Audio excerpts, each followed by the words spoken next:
Hello, everybody. Happy Tuesday, February 20th. It's so great to have all of you joining us for this first episode of the Protect the Kids live stream. So I'm going to invite now our special guest joining us today, Mr. Jeff Cleghorn. Hello, Jeff. Welcome.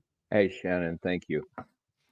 Thank you so much for being here. So we're going to get to the public remarks that you gave just last week to the Georgia Senate, and we'll show that. But we've been promoting your voice and your background a bit, and now here you are live, former gay rights activist, Army veteran, and attorney turned child advocate now, and a national voice. So please tell our viewers just a little bit about you and your background, and then we'll get to your remarks, and we'll have this discussion on protecting kids. Just tell us a little bit about you, Jeff.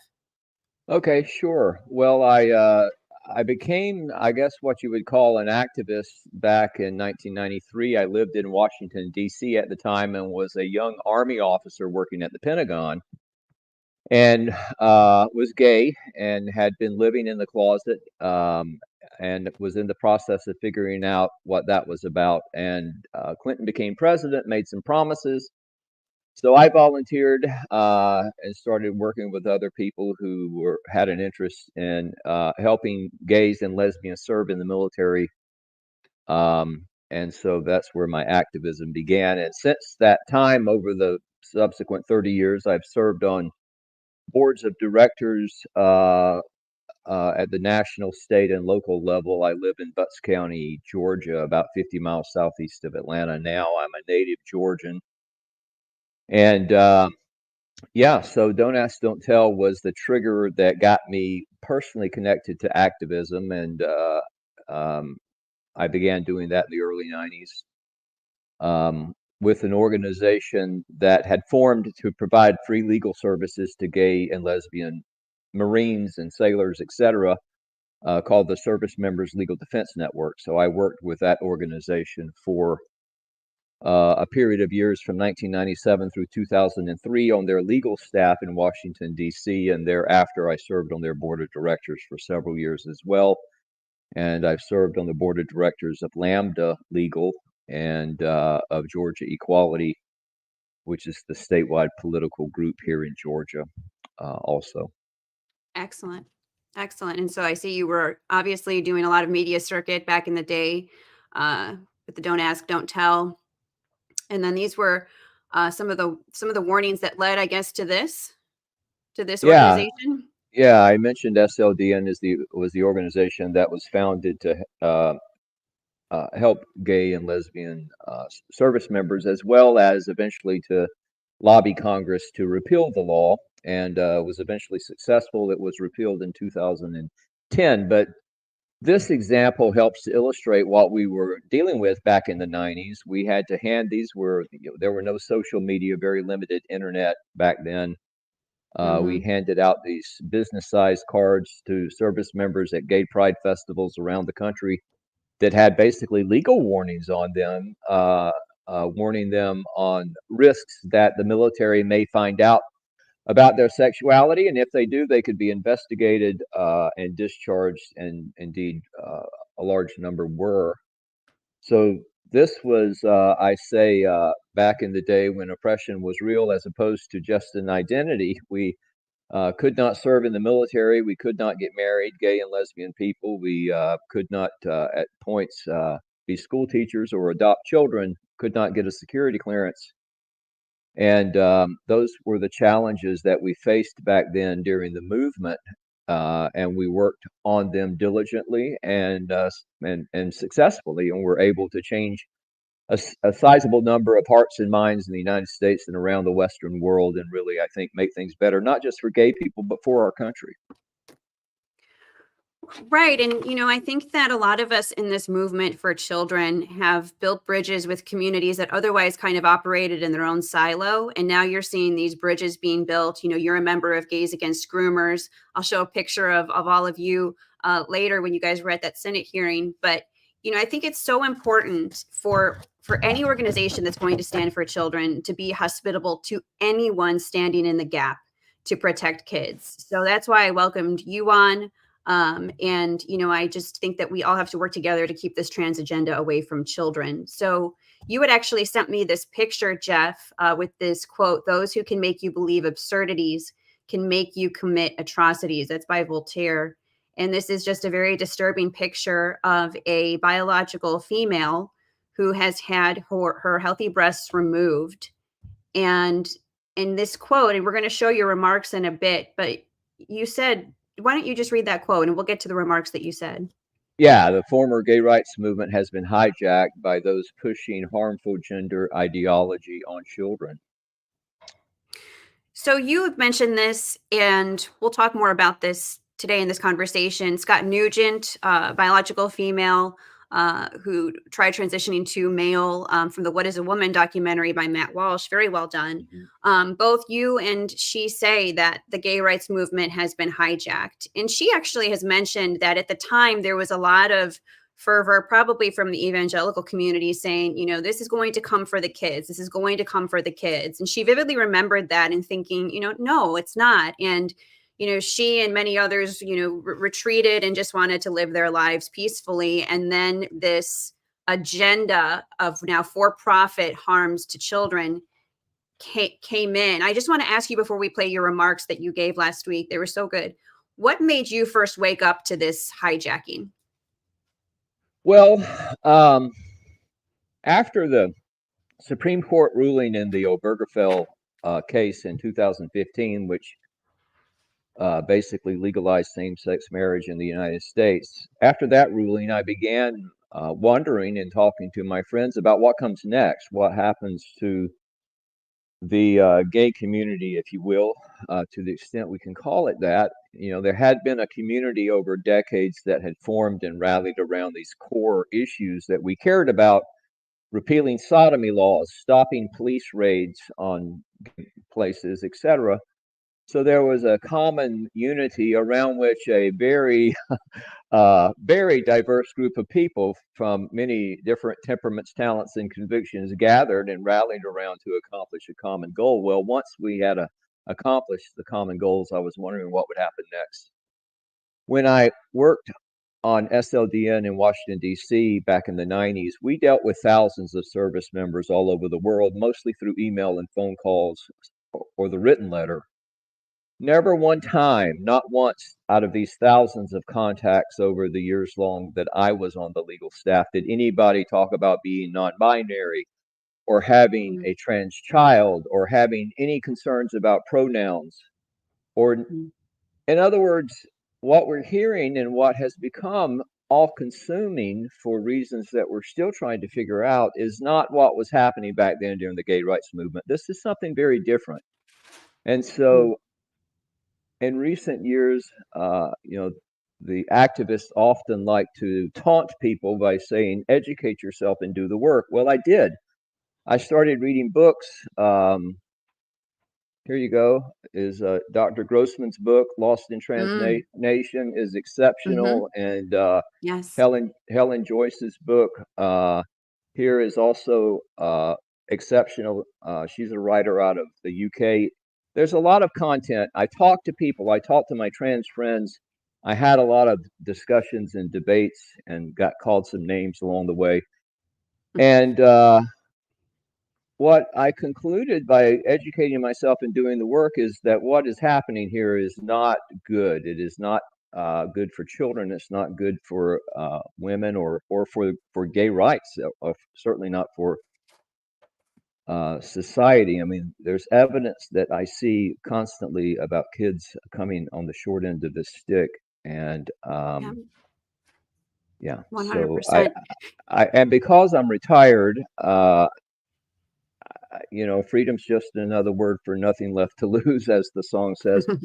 I have the freedom, if you will, to speak out, and many people don't because of social and professional or financial constraints. For risk of how it may be received by the people who don't want us to educate ourselves and do the work. I don't know why they invited us to, but if you do that, you're going to conclude that there are more questions than answers here. Mm-hmm. There are, yeah. And I think that to your point, the cancel culture climate is very real. And that's almost putting it kindly. I found when I started getting into advocacy 3 years ago, I thought that there would be discourse. And I realized very quickly that when you take a bold stand for truth, people don't seek to debate you, they seek to destroy you. And so you're very brave to come out of retirement and take arrows. And I think it's no coincidence, Jeff, that many of the people at the barricade right now are largely parents and also moms.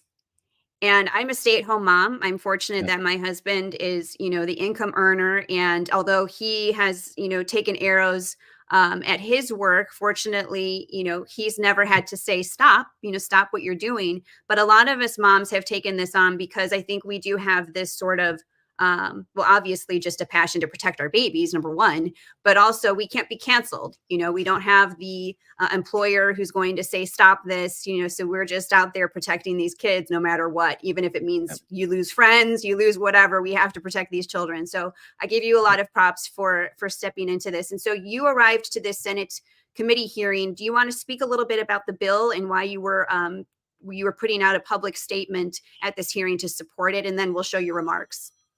Sure. This is the Georgia State Senate Education and Youth Committee considering SB 88 is a child protection and parental rights bill that focuses on making sure that before schools start presenting this gender identity ideology to children, or if a child indicates a desire to use a different name or pronouns, then the parents are notified. And the Beautiful. schools, there are some different rules for the private and public schools that lay out what the intent of the legislation is, but that's the essence of it. Okay, so I'm going to click to the next slide, which is immediately going to play your 3-minute remarks. So if you haven't heard this, please listen carefully and then share his remarks, because if you start seeing legislation like this that's going to protect children, or legislators are putting this forth, or in our case, unfortunately in Illinois, they're going to try and challenge parental rights and prey on children's innocence, take a listen to what Jeff shared here, and it's very powerful. Thank you, Mr. Chairman. I'm Jeff Cleghorn, sixth-generation Georgian, live in Butts County, Army veteran, retired lawyer, and have been a gay rights activist for the last 3 decades. I served on the board of directors of Georgia Equality and Lambda Legal and am a past president of the Stonewall Bar Association. I have long advocated for the equal dignity of gay and lesbian Georgians and Americans. SB 88 is necessary because queer, gender identity, transgender activism, and the transgender medical industry are aggressively targeting children of all ages, including inside school classrooms. This is a belief system that many people, me included, do not believe in. The gay rights movement succeeded because we changed hearts and minds, and we did it the old-fashioned way by telling the truth about our lives. And today, gays and lesbians live in every Georgia county, happy and content to love our families and be good citizens. I have long known and worked with many transgender people, and I know that they only want to live their lives in peace, free from mistreatment by anyone. And I'm glad trans Americans and Georgians now have every legal right as the rest of us, with the Supreme Court recently expanding Title VII to include workplace protections for transgender. But as a result of piggybacking transgender activism on the gay movement of yesterday, transgender activists never did the work. They skipped right over the changing hearts and minds part. Instead, they stridently declared that, quote, LGBTQ plus is now a single identity, and that some people can be both sexes at the same time, while other people are neither male nor female, and some people are born in the wrong body, and some women have a penis, and there are 58 different genders and as many pronouns. SB 88 is necessary because the former gay rights movement has been hijacked by those pushing this dishonest gender ideology on children. This is about much more than helping kids with gender dysphoria, most of whom will grow up to be gay or lesbian if left alone, according to every study ever conducted on the subject. This is about indoctrinating kids into a belief system that is not real. Tens of millions of dollars are spent each year by groups like GLSEN and the Trevor Project, specifically targeting kids with this ideology. And queer activists push this belief system that gender and sex and sexuality can mean whatever someone says they mean, and there should be no boundaries. Parents have every right to know if this stuff shows up in their child's school. No one had ever heard of a transgender child until recently, and today we see tens of thousands of young females soliciting GoFundMe donations online to amputate their healthy breasts or to have, quote, gender-affirming hysterectomies. 15 years ago, there were only 2 or 3 so-called gender clinics. Today, there are hundreds, including more than 50 pediatric. The skyrocketing thousands of % recent increase in kids claiming a trans identity is not by accident. And children are being harmed. There are more than 52,000 members of a Reddit detransitioner group, mostly young lesbians and gay men, with gut-wrenching stories of regret, sterility, loss of sexual function, early onset osteoporosis, and vaginal atrophy, as the transgender medical industry is laughing all the way to the bank. SB 88 is needed because they are proselytizing this queer sex sexuality ideology to children. Activists in schools have no business interfering with the parent-child relationship. Do not let schools teach kids to keep secrets from their parents. These are not Georgia values. Thank you. Woo! Tell me, Jeff, what has the response been since you gave those remarks? Overwhelmingly positive and supportive. I've heard from people from near and far through different social media accounts expressing gratitude for speaking out and agreeing with the comments. And a few nattering nabobs of negativity as well. I've been called a couple of things. Have you been called a transphobic? Yeah, a transphobic embarrassment. My favorite is a self-hating gay man. Wow. So listen, Margaret Thatcher had a quote. She said that when people were calling her names, that made her happy because it told her they had no basis to attack her on policy or substance. And so that's what happens if you're going to get involved in kind of raising your hand and saying something doesn't add up. Yes. In terms of what we're talking about here. And because we're dealing with children, we can all, like adults, agree that something doesn't add up. So let's hit the pause button and see if it can be figured out.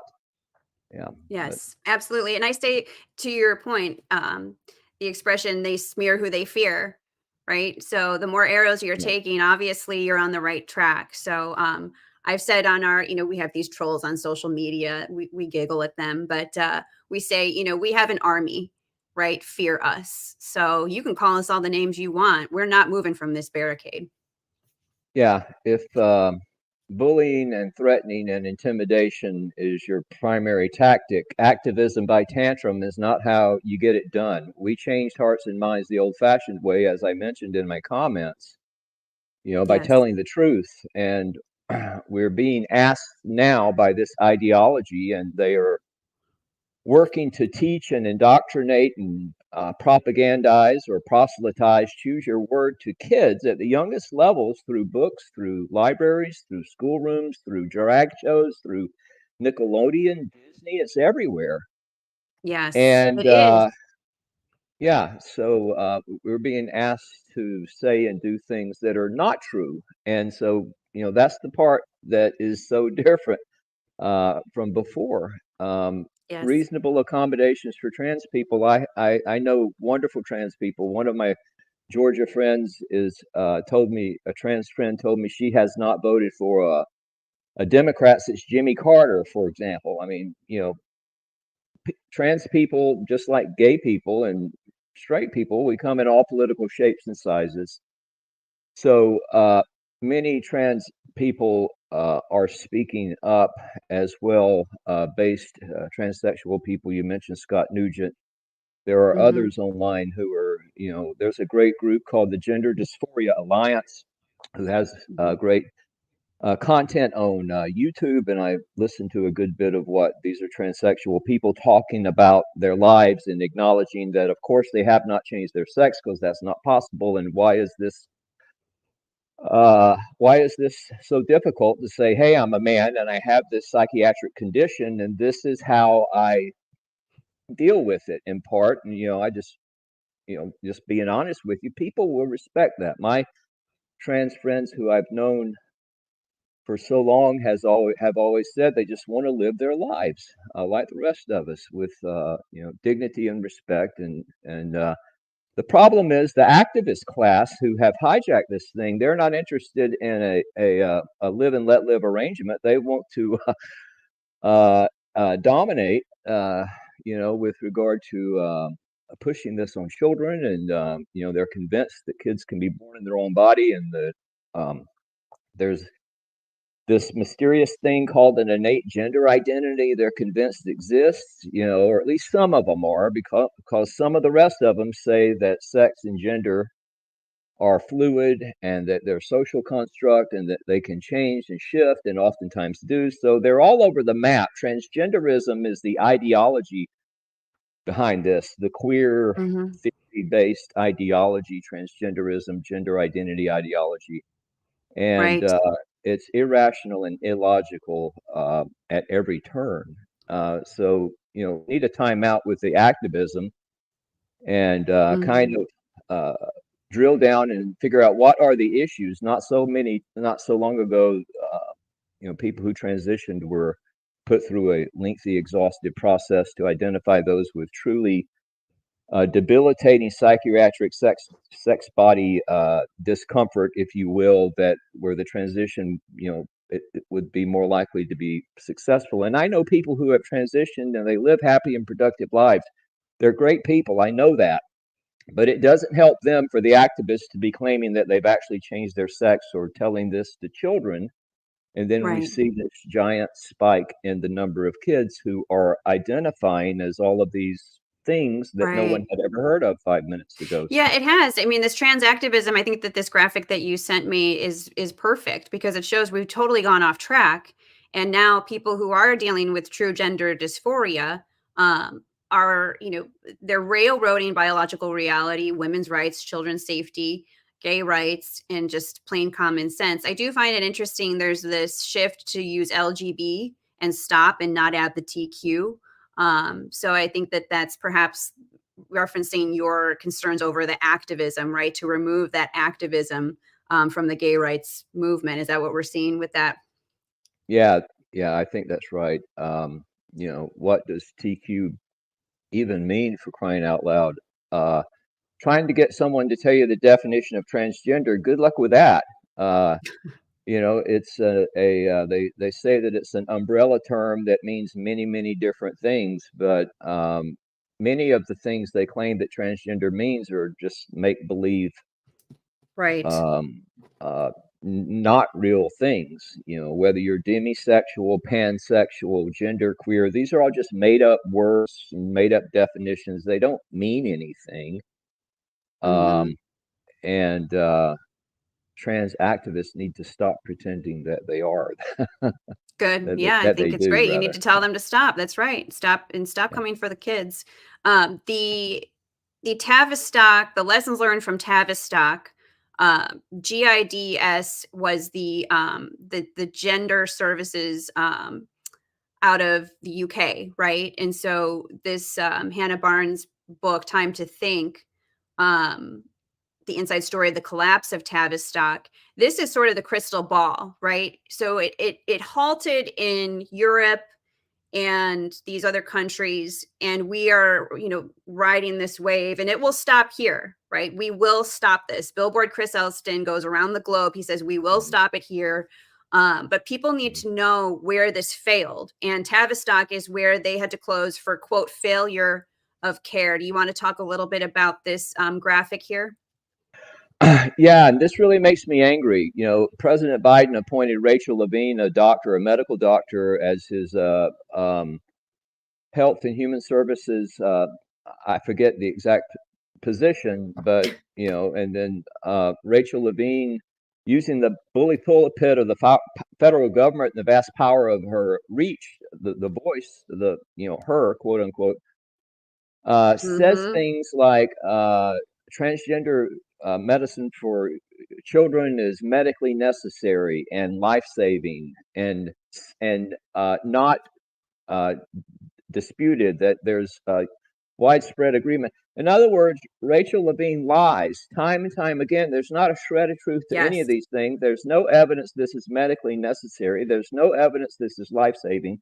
These are experimental, non-FDA approved treatments that are used off-label. The puberty blockers, the cross-sex hormones, etc., they are not designed for this purpose. They were not invented to treat gender dysphoric children. And the pharma manufacturers have never even requested FDA approval, despite selling this stuff and making lots and lots of money of this stuff. So what's going on? These are kids in Tavistock, as well as throughout the rest of much of Europe, Scandinavia, etc. They have done a deep dive and said, wait a second, this is not evidence-based medicine. This is not medicine following the normally accepted practices, both physical medicine and psychiatric medicine, of how we do business here. And when they decided to close down the Tavistock clinic and to start doing things differently in the UK, as they had in other countries in Europe, in other words, they stopped the affirmation-only approach to children. And they said this is putting too many kids on a slippery path, and they found a disparate impact on kids who were gay or lesbian, or these are kids. I mean, your sexuality forms over time, but that was directionally, and there is a growing body of evidence that this is impacting harshly young gay and lesbian people. Many of the detransitioners I mentioned in my testimony talk about their lives as gay men and young lesbian women. There are several documentaries that have been released recently talking to detransitioners as well. So the voices of the detransitioners are what Dr. Levine, for some reason, denies even exist. And if you go to any of these former gay rights groups' website, now they call themselves queer, you go to these queer groups' websites, to include Equality Illinois, go to their website and search for detransitioner. Search for detransition. You will find nothing. Oh, by the way, they don't care.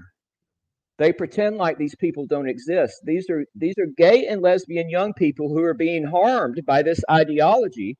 And the groups who we created, gay and lesbian people created these groups. We built them. We funded them. We made these groups what they are.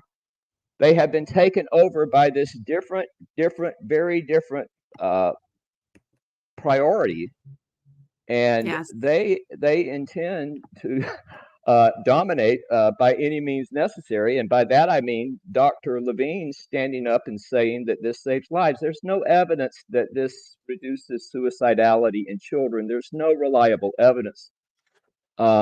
No, and on the contrary, now they're showing that, mutilating and sterilizing children is resulting in an increase in mental health issues. Yes.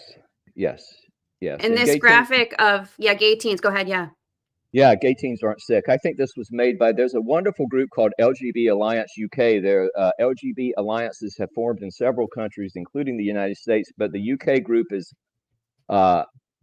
further along. They've got great resources online. They have annual conferences with super videos and panels and speakers, experts and researchers and detransitioners and parents and just people trying to figure it out. Lots of lesbians. It's a lesbian-run organization primarily, and they're pointing out gay teens aren't sick.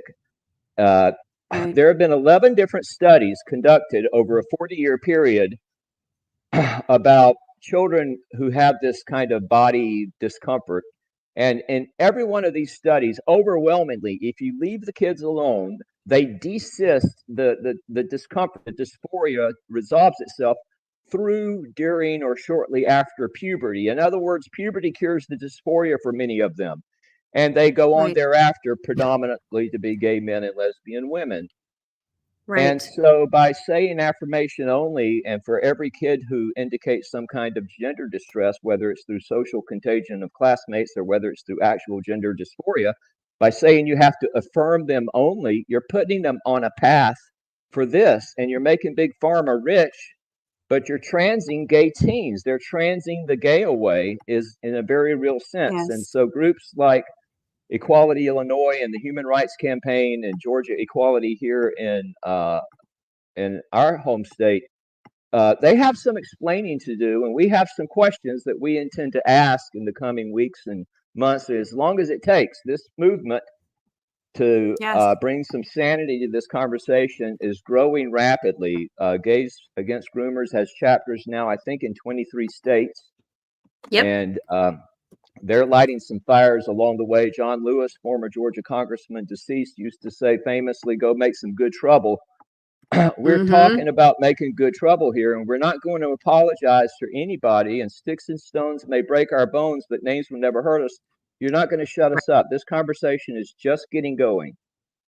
That's right. And, you know, the impetus for this live stream is because this radical representative, Stava Murray, she's received millions in donations in the past from the Democrat Party, teacher unions.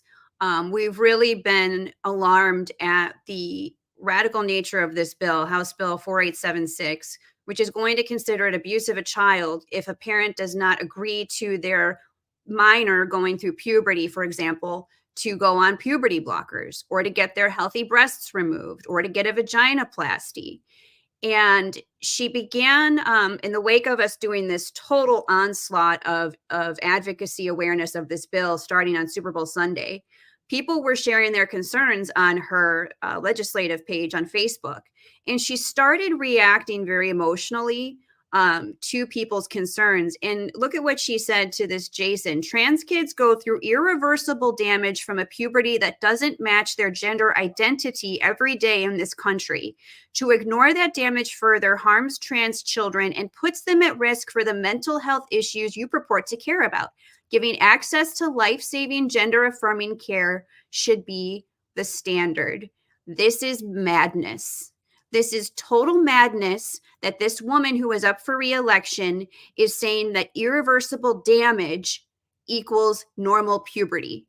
This is insanity. And this is why we're having you on and the other advocates joining us in the coming weeks, because we have to hammer this notion and dispel this myth. Correct, Jeff? Yeah, it's disheartening.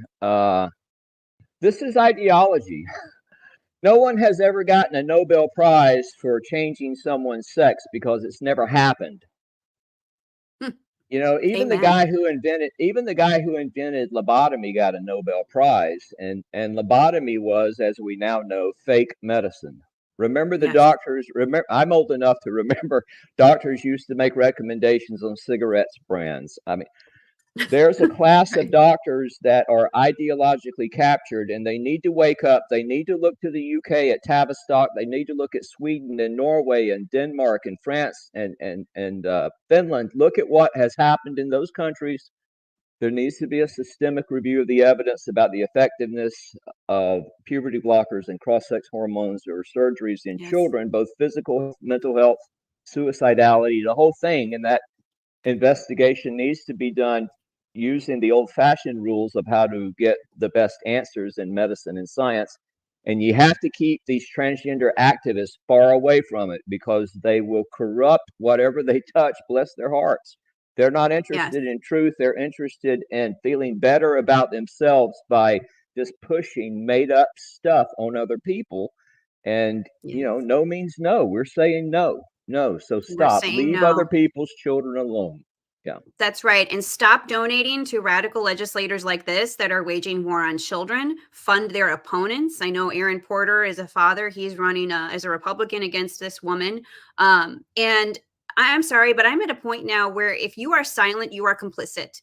So every politician running for office should be saying that they oppose this agenda that's coming for children. Otherwise, we assume you're complicit in it. Silence is complicity, in my opinion, at this point. We don't have time to waste. So speak out against this immediately. And we're going to be doing everything we can to let people know that this bill must be stopped. Cannot go any further. We're early to the game on this. So at wakeil.com/fight, you can send an email directly to this representative in the Rules Committee and start getting on record now. It should be a total onslaught and a flood from everyone in the state. We were at, I think, over 1,200 this morning of emails that were sent just through our website. I know some people are doing it directly. So she should be hearing it from everyone, from every single person in the state to oppose this. I'm going to come back to our screen here with our graphics, because we can see here the number of pediatric clinics in 2007, there were 2. And now in 2022, well, 2023, 2024, look at all those locations of gender clinics. Lurie Children's in Chicago is one of them. We know that they have given resources to schools that are fueling this school to gender clinic pipeline. What comes to mind when you see this difference in this boom of gender clinics? Well, we think about the opioid epidemic and what that was all about, which we now know is money, money, money, and doctors, corrupt doctors, and corrupt pharmaceutical companies putting profits over people. And opioid Yes. pain management clinics opened up on every street corner in major cities out of the blue. For what reason? And we're still experiencing large-scale national carnage as a result of opioid addictions, which is awful. So I see the same thing. This is about money. The transgender Yes. medical industry is lapping all the way to the bank. These gender clinics are doing this for money. These children's hospitals are doing this for money. There's huge profit margin in these child mutilation surgeries. There was a video I saw of a doctor from Boston Children's Hospital boasting about the profit Yes. margin on some of these things. And Millions of dollars. Big Pharma is funding it because if they can get a kid hooked on this, you have to take the cross-sex hormones the rest of your life. They've got over a lifespan, maybe $1.5 million profit of revenue stream there if they get the kids hooked early. Let's not pretend that something fishy isn't going on here. An investigative journalist, I hope I pronounced her name correctly, Jennifer Billick or Billick, has done Billick, some yeah. excellent, your viewers, look her up and read her stuff. She has just some extraordinary content. This is a She lot more does. complicated. Yeah, but it's money. I mean, ours is a capitalist system. God bless America. I love this place. But hey, money can be corrupting as well. And I think there you go. The money that has come from Jennifer Pritzker out of that family fortune that inherited to fund gender clinics, opening up gender clinics, gender studies programs at universities being opened up Yes. to do scholastic research on this stuff. I mean, go read something that Judith Butler wrote. Go watch a Judith Butler video on YouTube. They've got about 15-minute clips. Spend 15 minutes watching a Judith Butler video. She's one of the high priestesses of queer theory, which is driving all this nonsense that sex and gender and sexuality can mean whatever someone says they mean. Yes. Whatever. Yeah. Anything goes. Yeah. And there are social and legal benefits that come along with that. And the rest of us should be compelled by culture as well as government power, legal power, to comply with whatever. And so we're seeing men go to women's prisons and getting women pregnant in prisons. I mean, the stories go on and on. The legacy mainstream media is doing an awful job of accurately, truthfully reporting on this. They're still babbling such nonsense as sex assigned at birth, gender assigned at birth nonsense. Gender affirming care. It's not gender affirming care. These are sex change surgeries, and you can't change your sex. Every sex change surgery has been a colossal failure because it's not possible. Right. And again, for adults who have extreme cases of this condition, and I know some, they're wonderful people. God bless them. I support them. I will defend them, and there are plenty of people taking pot shots at them. There will people take pot shots at me for being gay. Life is difficult. Reagan used to say if he had an 80% person agreed with 80%, he had a friend and ally, not a 20% traitor. So, this is something bigger than us as individuals. It's bigger than gay people or parents. This is really a society-wide issue that kids are not. I don't have kids, but I've got great nephews and nieces, elementary age, who I love dearly, and I'm watching and talking to their parents, and concerned. This is all over Georgia. It's in the counties outside of Atlanta. It's everywhere. It's everywhere. Yeah. It's rural, it's urban, it's red, it's blue, it's everywhere. This war on children is equal opportunity. And I agree with you. When we spoke over the phone, you said, we haven't even realized the wave of harm that's been done yet. And you're right. So the more of us that can speak now, we can hopefully, save even just one child, one family from being lied to and from pursuing these harms that are being done to children. And so you mentioned Jennifer Billick. We've been sharing her Tablet Mag article for years, because when they passed radical comprehensive sexual education, we knew that this trans agenda was coming into the classroom, and it's a total pipeline for to sexualize children, to bring in this transgenderism into kindergarten classrooms, K through 12. And so we've linked this article and the Pritzker. They're basically the modern day Rockefellers. They're capturing all these institutions. Their names are on the law school. The names are on the medical clinic. They're going to Lurie Children's Hospital that's pushing this gender stuff. And so we know when we've sniffed it out, but so many people have not figured this out. And so Chris Rufo has also highlighted the business of transgenderism. It is a business. You are right. There are millions and millions of dollars per patient that are made in this trans industry. And so those articles will be linked after this live stream at the blog. This is a crazy graphic here. The LGBTQ organization assets 2022 versus 2015. This is big business. So blue is 2022, red is 2015. Do you want to go through those different groups at the bottom? Whoa, yeah, listen, I mentioned earlier, I'm old enough to remember when oppression was real, that we actually had things that we needed to accomplish as gay people, whether people agreed with us or not. We had tasks to accomplish. None of this money was coming back then. These companies and whoever fire hosing this money into these groups today, where were they when we needed them? Most of them, almost all of them, were missing in action. So these are Johnny-come-lately peoples who are just shooting lots of money to these groups. They're caught up in the moment. There was a huge increase after the BLM riots of 2020. The Human Rights Campaign has its Corporate Equality Index, which is a claw that it sinks into big corporations. They have to, I think it is, they have to score at least 3 or something on HRC of their points, like put signatures and employee email signature blocks, or pronouns, I'm sorry, and signature blocks and such silly things. And they want to get these high DEI scores from the Human Rights Campaign so that their ESG score will stay good, and they stay in good with the big banks. And it's just a big mess. And people far smarter than me have done this research, and you pointed to a couple. So yeah, this is James Lindsay covers this a lot, the ESG, and how this is all tied in from these big globalist organizations. The WHO, Lisa Logan has covered this. Aaron Shinkowski is tied in. The WISC model of whole school, whole community, whole child is tied into all of this ESG and this globalist effort to effectively be, they're chaos agents right now, but in disguise of these nice noble terms of human rights campaign. So $68 million human rights campaign. The Trevor Project, which we know is also in schools, $59 million, which is really focused on suicide. And I know that they try and link that lie of, better to have a living son than a dead daughter. So they plant that seed of all these kids are going to commit suicide if we don't transition them as children and, put them on puberty blockers, millions of dollars there. GLAD, and then Lambda Legal, Sage, Transgender Law Center. So millions and millions and millions of dollars going in that we had never seen before, even as recently as 2015. And crazy.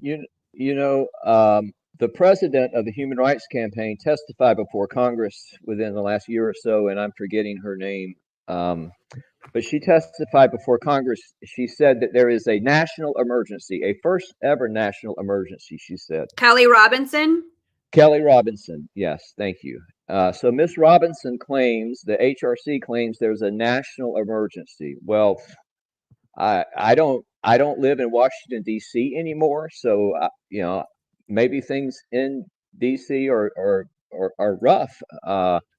She's there, I'm not, but it's ridiculous to say that gay and lesbian Americans are facing a national emergency in 2024 We live in the land of the free and the home of the brave. It's just ridiculous. They're saying there's an epidemic of hate against us. That's not true either. They're saying there's a genocide. Well, none of these things are true. Thank goodness. Blessedly, we do not live in a predominantly Muslim country. Thank goodness. We have rights and freedoms and liberties that are granted to us by our Constitution and by our God. And gay The people greatest all country over in the this, world. The greatest country in the world. Can we just say that? and gay and trans people, as many transsexual people are speaking out similarly, saying that, listen, the ideology has taken over, and we just want to live in peace. We want to be good citizens, and we have a condition. We'll live with it. We'll manage. We appreciate whatever accommodation we can get, and the way you get the accommodation is you act like you treat people with dignity and respect, and they will reciprocate. It's a quid pro quo. You have to give in order to receive, and that's the part trans activists I don't think understand. They want dignity and respect, but they behave undignified and disrespectful, rather consistently, and primarily by being dishonest. They're not telling the truth, and dishonesty is cowardice. They're not telling the truth, and they're laughing And all look the at, way to the bank. Yeah, they are. This sex reassignment surgery market, it is unbelievable to me. $1 billion business in 2022. And look at the trajectory: mastectomies, augmentation, mammoplasty, voice feminization surgery, vaginoplasty, chest masculinization surgery, scrotoplasty, hysterectomy, others. I am so worried to see that trajectory going up and up and up, and knowing that children have the price tags attached to them, Jeff. well, and this transgender is not one thing. Gender dysphoria is not one thing. Dr. Rachel Levine and Caitlyn Jenner are not the same thing as Jazz Jennings, the gender dysphoric child that's been on television through the reality TV shows. Those are males with very different conditions. The Diagnostic and Statistic Manual of Mental Disorder defines the conditions, the DSM-5. There's gender dysphoria, transsexualism, as it's typically traditionally known, and the second primary condition, which is much larger, is transvestic disorder, transvesticism, as it's called. A significant larger number of trans women, quote unquote, have transvestic disorder than they do gender dysphoria. The DSM-5 says gender dysphoria is less than 0.014% of the adult male population. And on transvestic disorder, the transvesticism, it's 2.8% of the adult male population, according to a study out of Sweden. So what Caitlyn Jenner and Richard Levine are dealing with is in the transvestic disorder box.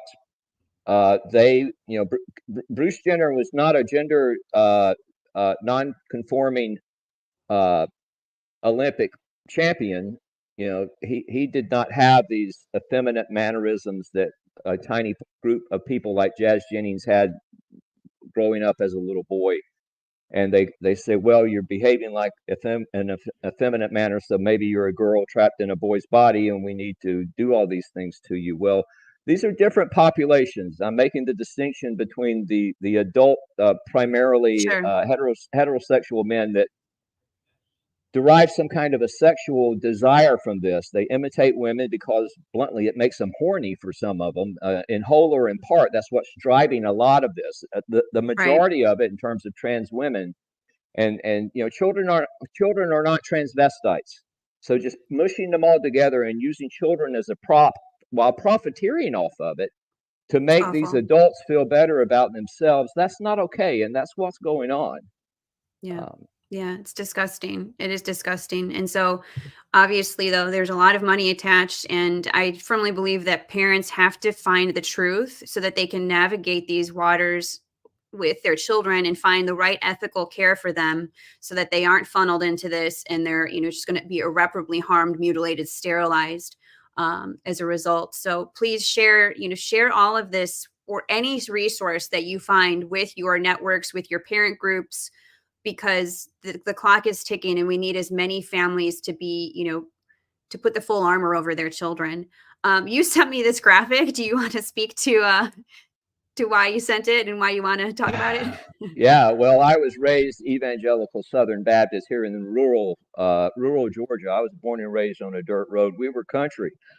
And I remember the 80s and 90s and the gay movements, going through what it went through back then, which feels like a million years ago, but only yesterday, on the other hand.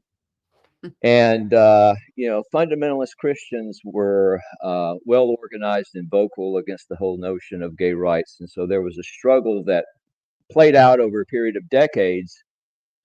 And now we see through the transgender and queer activist behavior that imitates what we were complaining about back in the 80s from the fundamentalist side, if you will, where intolerance and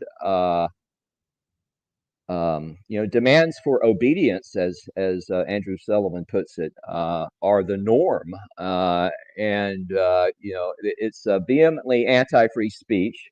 It's anti-free thought, and it's anti-religion. They have the activist class has an animus towards Christianity. And having been raised in the Christian culture and indeed baptized by immersion in a Baptist church, Christians believe what they believe, and Muslims believe what they believe, etc., in terms of religion. And if the queer ideology wants to believe what they believe, that's fine too. But stop pushing it on other people. We don't go to your church. Right. And it is a religion. No. I think that we have to say that. James Lindsay has mentioned this, and I'll highlight the book that's coming out. It's available on Leap Year on February 29th. I've read it. It's excellent. It's a very accessible and relatable testimony of how we've arrived at this point. But I do believe we have to start looking at this as a religion. This is an orthodoxy, and it doesn't belong in classrooms, and we don't have to subscribe to it. We don't have to worship at the pride altar, at the trans altar, whatever it is. Thank you very much. You do you, but don't come for my children. And so I think that I wanted you to be able to walk us through, though I figured there was some past testimony attached to this graphic, but you're right. It's just too much. Yeah. So this is the article we have linked, the Epoch Times, again, showing that the research is there. The gender reassignment treatments have no mental health benefits, according to the American Academy of Pediatrics, according to the American College of Pediatrics, not the American Academy of Pediatrics, which is the total opposite, has totally leaned into all of this gender trans nonsense. And so be mindful of who your pediatrician is affiliated with. I know it's a very large national organization. We're going to have Dr. Van Meter on Monday of next week. He was with the American College of Pediatrics. He was also at Johns Hopkins when the sadistic Dr. Money was starting a lot of these surgeries. So he can speak to the, just the nightmare and the evil of this practice.